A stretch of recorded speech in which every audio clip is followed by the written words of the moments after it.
words that have the same sound but different meanings and different spellings are called homophones.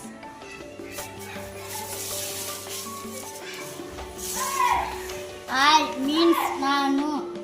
I means kannu. C means nodu. C means samudra. 2 means ge.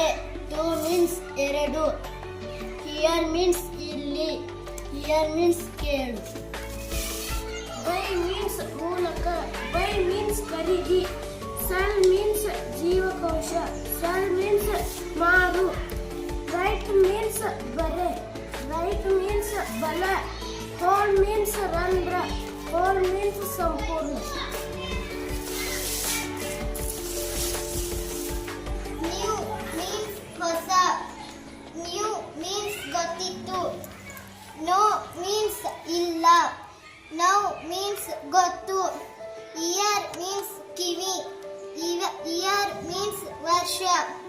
Not means ಗಂಟು.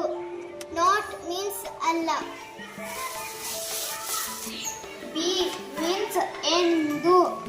B means ಜೇನುನೊಣ. There means ಅವರ. There means ಅಲ್ಲಿ. Sun means ಮಗ. Sun means ಸೂರ್ಯ. Hour means ನಮ್ಮ. Hour means ಗಂಟೆ. Yes, very good children.